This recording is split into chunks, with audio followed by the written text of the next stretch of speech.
Hello everyone, welcome to my channel Purnima star achiever. जो पिछली class में हम लोगों ने पढ़ा था इकाई का अंक ज्ञात करना, तो उसमें हम लोगों ने गुणनफल में इकाई का अंक ज्ञात करना सीखा था। आज हम लोग कुछ नोट्स देख लेते हैं, फिर आगे बढ़ते हैं।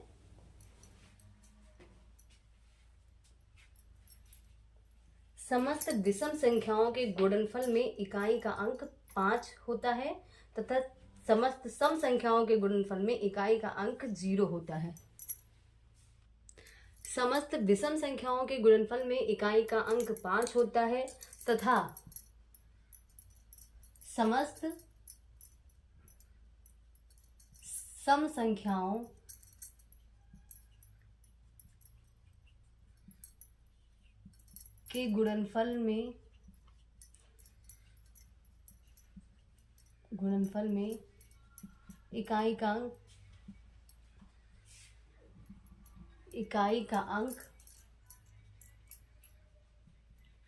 का अंक 0 होता है। समस्त विषम संख्याओं के गुणनफल में इकाई का अंक 5 होता है तथा समस्त सम संख्याओं के गुणनफल में इकाई का अंक 0 होता है। जैसे देख लेते हैं, पहले विषम वाला देखते हैं। 1 गुणे 3 गुणे 7 गुणे 9 गुणे 11 गुणे 13 गुणे 15 डॉट डॉट डॉट डॉट गुणे इन्फिनाइट। ठीक, अब हम यहाँ पे देखेंगे, अगर हमने तीन से 3 का गुणा कराया तो आ जाएगा 3, लेकिन अगर हम 3 को 7 से गुणा कराएंगे तो आ जाएगा 35। तो इकाई का अंक कितना आया? 5। फिर अगर हम 5 को फिर 9 से गुणा कराएंगे तो 45 आ जाएगा। फिर यहाँ पे बचा क्या? 5। फिर अगर हम 5 को 11 से गुणा कराएंगे तो यहाँ पे ऐसे 55 आ जाएगा। फिर यहाँ पे 5 बचता है, फिर हम यहाँ पे 13 से गुणा कराएंगे तो आ जाएगा 65। तो इस 65 आ जाएगा।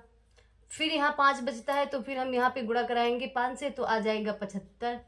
तो इसका मतलब यहाँ पे ये सिद्ध होता है कि मतलब सिद्ध क्या होता है, यहाँ पे एक मतलब सीधे सीधे वो नोट्स दिया है कि समस्त विषम संख्याओं के गुणनफल में इकाई का अंक 5 होता है। तो अगर कोई विषम संख्याओं की श्रृंखला है, कंटिन्यू है, कि वो विषम संख्या उसका गुणनफल है और इसमें इकाई का अंक पूछ रहा है, तो आप बिना सॉल्व किए ही उसको सॉल्व मतलब आंसर टिक कर सकते हैं, वहाँ पे 5 ही होगा। फिर दूसरा देखते हैं, कह रहा है कि समस्त सम संख्याओं के गुणनफल में इकाई का अंक 0 होता है, तो वो भी देख सकते हैं। ये तो विषम का हो गया। अब सम वाला भी देख लेते हैं। सम के लिए होता है, सम वाला है, देख लेते हैं। 2 गुणे 4 गुणे 6 गुणे 8 गुणे 10 गुणे dot dot dot dot dot dot गुणे इन्फिनाइट। अब 2 चौक 8, यहां पे आ जाएगा कितना? 48। सॉरी, 2 चौक 8 हो जाएगा, 8 चौक 48, 2 चौक 8, 8 छंग 48 हो जाएगा। फिर यहाँ 8 से हम गुणा कराएंगे इसको, 8 से तो हो जाएगा 64। ठीक, 64 का यहाँ 4 इकाई का अंक है, तो यहाँ 4 से गुणा कराएंगे 10 से तो आ जाएगा 40। तो इकाई का अंक यहाँ हो गया 0। यहाँ तक अभी आपको नहीं समझ में आ रहा होगा कि तथा समस्त सम संख्याओं के गुणनफल में इकाई का अंक 0 होगा, लेकिन यहाँ पे मैं क्लियर कर देती हूँ कि यहाँ हमने किया 2 चौक 8, 8 छंग 48, फिर यहाँ 48 का 8 हुआ तो 8 नहीं 64 के यहाँ 4 हो गया। 4 को हमने जब 10 से गुणा कराया तो यहाँ पे 40 हो गया, और 40 का इकाई का अंक 0 होता है। लेकिन आप सभी को ये पता होना चाहिए, हो सकता है पता भी हो, लेकिन मैं बता देती हूँ, अगर किसी संख्या में 0 से गुणा कराया जाता है तो वहाँ पे जो आंसर आता है वो 0 ही आता है। यहाँ कितनी भी बड़ी संख्या क्यों ना हो जाए, क्योंकि यहाँ पे ये 10 है, ऐसे 20 आएगा, तो जो लास्ट में 0 आ रहा है, अगर 0 में हम किसी संख्या से गुणा कराएंगे तो वो लास्ट में 0 ही आएगा। तो इसलिए 40 आ गया, तो यहाँ पे इकाई का अंक 0 ही निकल के आएगा।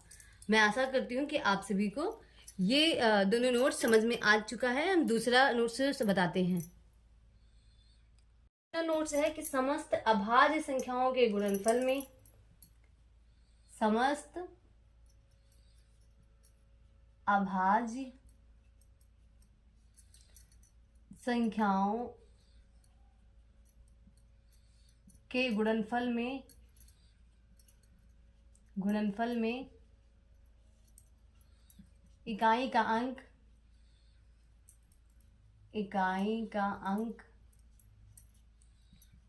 0 तथा सभी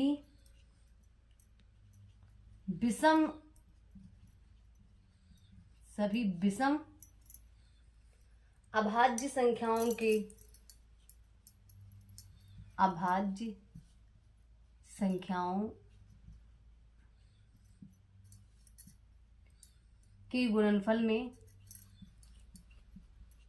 गुणनफल में इकाई का अंक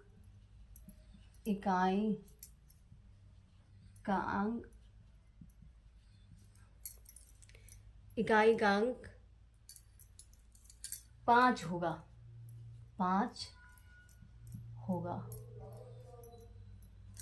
अब ये भी समझ लेते हैं, कह रहा है समस्त अभाज्य संख्याओं का। ठीक, तो समस्त अभाज्य संख्या कहाँ से शुरू होगा? 2 हो गया, 3 हो गया, 5 हो गया,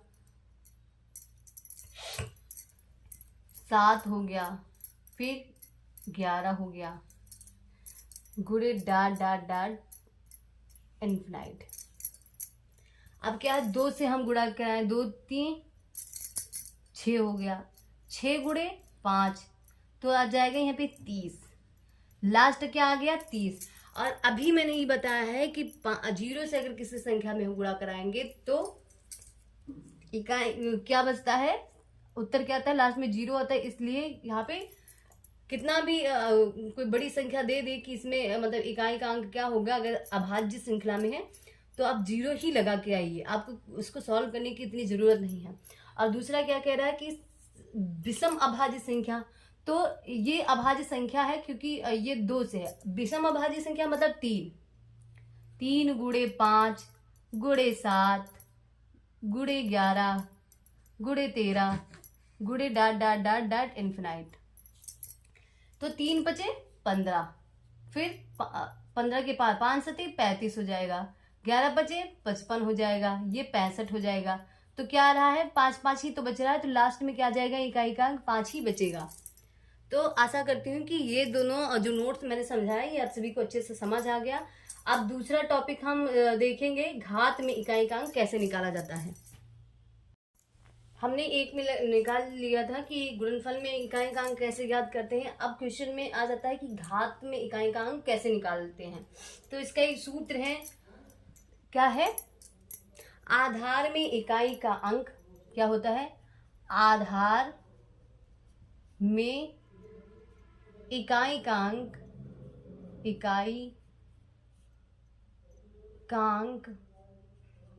आधार में इकाई का अंक, इसका हम पूरे का घात का शेष, जो घात का शेष बचेगा, और भागे 4, ये सूत्र है। अब इसको हम क्वेश्चन, सॉरी यहाँ पे एक मिस्टेक हो गया है, घात का शेष नहीं, ये हो जाएगा घात बटे 4 का जो शेष होगा, का शेष। ठीक, ये है। तो एक क्वेश्चन है, ऐसे क्वेश्चन से ही समझ में आएगा। क्वेश्चन है 5883 की पावर 58 में इकाई का अंक क्या होगा? इकाई का अंक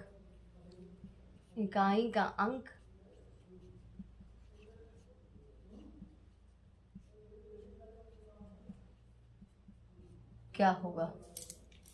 तो सबसे पहले हमको क्या करना है कि ये जो इतनी बड़ी संख्या से हमको मतलब नहीं है, कितनी भी बड़ी संख्या क्यों ना हो जाए, हमको सिर्फ 3 से मतलब है। 3 हमने लिख दिया और हमने यहाँ पे 58 को 4 से भाग दे दिया। जब हम 58 से 4 को भाग देंगे तो शेषफल जो आएगा वो आ जाएगा 3 के पावर 2। तो 3 त्रिका 3 गुणे 3 तो आ जाएगा 9। तो इकाई का अंक जो है वो निकल के आएगा 9। दूसरा क्वेश्चन से समझ लेते हैं, हो सकता है कि एक में ना समझ में आए तो दूसरा समझ लेते हैं। ये दूसरा क्वेश्चन समझ लेते हैं। दूसरा क्वेश्चन है क्वेश्चन नंबर 2। इसमें है 34,577 की पावर 15,695। ये हमारा क्वेश्चन है। तो इसमें हमको कुछ नहीं मतलब है, हमको क्या करना है, इकाई के अंक से। इकाई का अंक हमने ले लिया और क्या है 15,695 बटे 4। तो हमको इतना पूरा लिखने की जरूरत नहीं है, हम लास्ट की 2 डिजिट लिखेंगे 95 और डिवाइड करेंगे 4 से। क्या आ जाएगा 7 की पावर 3 आ जाएगा। तो 7 गुणे 7 गुणे 7 गुणे 7 7 सत्ता 49 9 गुणे 7 7 नवा 63 63 का आ जाएगा 3। तो इकाई का अंक जो निकल के आया वो आया हमारा 3। अभी तक हम लोग जो घात समझ रहे थे उसमें कुछ ना कुछ शेष बच रहा था। लेकिन अगर कभी ये हो कि जो घात मतलब जो घात हो 4 से डिवाइड होने के बाद जो शेष बचे वो 0 हो, तब क्या करेंगे, तो वो भी एक क्वेश्चन से समझ लेते हैं। क्या है 7,482 की पावर 136 है। इसमें हमको इकाई का अंक ज्ञात करना है। तो क्या करना है 2 की पावर हमको क्या ले लेना है 136 बटे 4 ऐसे कर देना है। तो जब हम 136 को 4 से भाग देंगे तो आ जाएगा शेषफल 0। तो इस कंडीशन में अगर 0 बच रहा है शेषफल तो हमको मतलब यदि घात में 4 से भाग देने पर शेष 0 आए तो 0 के स्थान पर 4 रखकर प्रश्न हल करते हैं। ठीक है, तो इसको हम क्या मान लेंगे 0 को 4 मान लेंगे और अपना आंसर ले आएंगे। तो आ जाएगा 4 2 दूनी 4 दूनी 8 दूनी 16। तो 16 में इकाई का अंक क्या आ जाएगा 6। आशा करती हूँ कि आज का ये टॉपिक आप सभी को समझ में आया और आगे अगली क्लास में समझेंगे। Thank you.